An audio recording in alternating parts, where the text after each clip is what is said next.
승객 대신 전차를 옮기는 군용열차에 대해 아시나요?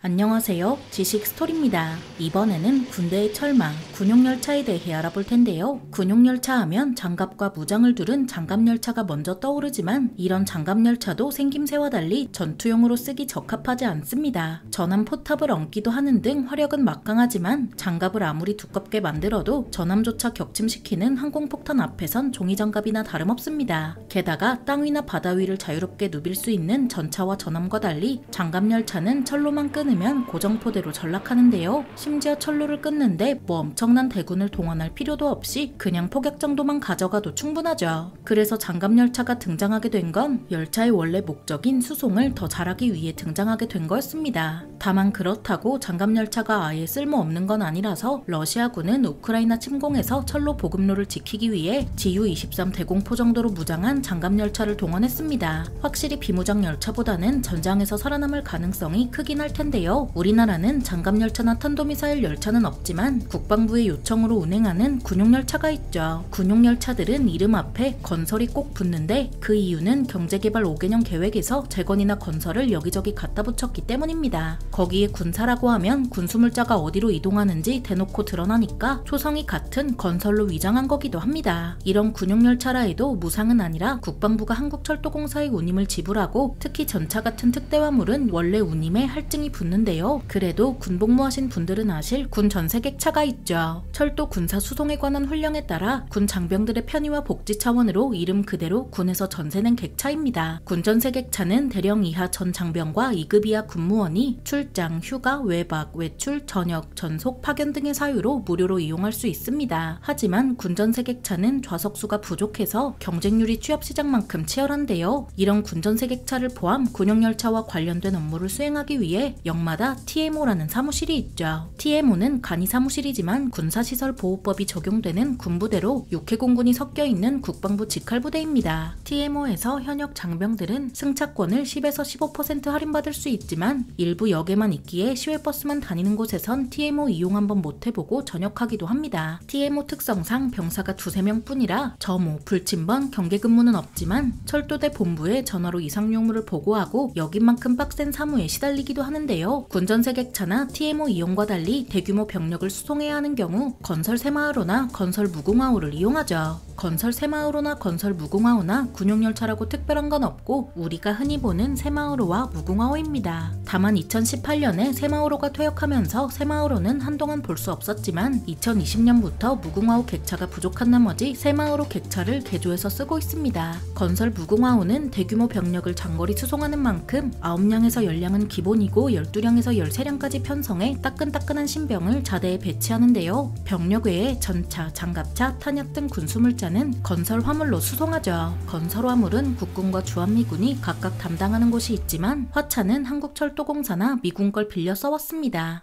여기서 화차란 지붕과 벽 없이 바닥판만 설치돼서 전차, 장갑차 등을 수송하기 쉽게 만들어진 화물열차를 의미합니다. 한국철도공사는 그래도 같은 나라지만 민수용 화차다 보니 군장비를 결속하기 어려웠고 미군 화차는 바로바로 지원이 어렵다는 무시 못할 문제가 있는데요. 그래서 국군수송사령부는 2021년 군용 표준화차를 처음으로 제작해서 다가오는 2027년까지 총 43량을 도입하겠다고 밝혔죠. 이 군용 표준화차는 한 량당 적재 중량이 70톤으로 1회에 20량을 운행하는 걸 고려하면 최대 1,400톤을 실어 나를 수 있습니다. 이 정도면 K2 흑표 전차 25대를 수송할 수 있고 K2보다 가벼운 전차, 장갑차 등은 더 많이 실어 나를 수 있습니다. 거기에 군용 표준화차는 전용 결박 장치를 따로 설치해 장비 결박에 투입되는 인원과 시간을 줄였고 예산 절감 효과까지 노릴 수 있는데요. 2018년에서 2021년 사이 연평균 화차 사용량 575량을 기준으로 2027년까지 기존 운임과 군용 표준화차 운임을 비교하면 예산을 10억 원이나 감할 수 있죠. 여기서 전차, 장갑차 등을 왜 잘 깔아놓은 도로로 이동시키지 않고 굳이 군용 표준화차까지 도입하면서 군용열차로 수송하는지 이해가 안 될 수도 있습니다. 실제로 연평균 화차 사용량을 기준으로 기존 운임이 140억 원이나 드는 걸 고려하면 차라리 그냥 도로로 이동시키지라는 생각도 들긴 합니다. 하지만 군필자들은 그 이유를 모를 수가 없는데요. 전차, 장갑차 등 궤도 차량은 연비가 정말 최악이기 때문이죠. 물론 전차, 장갑차 등 기갑 장비들도 자력으로 북한까지 올라갈 수 있지만 전시도 아닌 평시에 그렇게 이동했다간 기름값으로 파산할 수도 있습니다. 게다가 구식 궤도 차량들은 궤도가 그냥 강철이라 무슨 도로를 논밭처럼 갈면서 가서 도로를 다 망쳐놓는다는 단점까지 있습니다. 그래서 요즘 궤도 차량들은 고무 패킹을 덧신처럼 신겨서 도로를 다 갈아엎는 일을 방지하고 심지어 고무 궤도까지 도입하고 있는데요. 아무튼 이래서 전차, 장갑차 등을 군용열차로 비싼 돈을 줘가며 옮기는 거죠. 군용열차를 운용하는 수송부대의 장점은 부대 인원과 비교하면 수송량이 어마어마하다는 걸로 두 돈 반 탑재 중량이 4.5톤인 반면 화차는 20량으로 1,400톤을 나릅니다. 그러니까 화차 혼자서 두 돈 반 311대 분량의 일을 하면서 필요한 인원은 40명이면 된다는 걸로 두 돈 반이 대당 2명 필요하다는 걸 고려하면 15분의 1 수준입니다. 이런 화차에 타는 보직을 호송병이라 하는데요. 국군 수송사령부 소속인 호송병은 군용열차에서 빨간 모자나 완장으로 구별할 수 있죠. 이들은 주로 모집병이며 육군 종합군수학교에서 수송교육단 과정을 거치고 면접으로 자대가 결정됩니다. 사실상 군 생활을 군용열차에서 보내는 호송병은 병력 호송과 군사물자 호송으로 임무가 나뉘지만 둘 다 쉽지 않습니다. 병력 호송은 병력을 전국으로 분산해야 하고 그 과정에서 찐빠라도 나면 군기교육대까지도 갈 수도 있는데요. 군수물자 호송은 전차, 장갑차는 물론 각종 탄약까지 호송하는 민감한 임무인 만큼 K1 기관단총으로 무장한 채로 수행하기도 하죠. 게다가 고가의 군수물자를 호송하다가 탈선 사고라도 발생하면 돌이킬 수 없는 피해로 이어지지만 호송병이 감전 등의 안전사고를 당할 확률이 더 높습니다. 실제로 철로는 전기가 흐르고 있어서 열차 오는 소리 듣겠다고 귀를 대는 순간 그 결정을 후회할 시간조차 사라집니다. 이렇듯 보이지 않게 민감한 임무를 수행하는 호송병은 서로 다른 부대 장병들과 영무원들이 섞여 있다 보니 일이 꼬이는 때도 있는데요. 이렇듯 전국 곳곳으로 병력과 군수물자를 실현하려는 민감한 임무를 맡은 호송병은 여러 지원병과가 그렇듯 국군의 혈관을 관리한다 해도 과언이 아닙니다. 실제로 미국 남북전쟁 당시 철도로 병력과 군수물자를 빠르게 실현하려 총력전이란 걸 가능케 했고 양차 세계대전도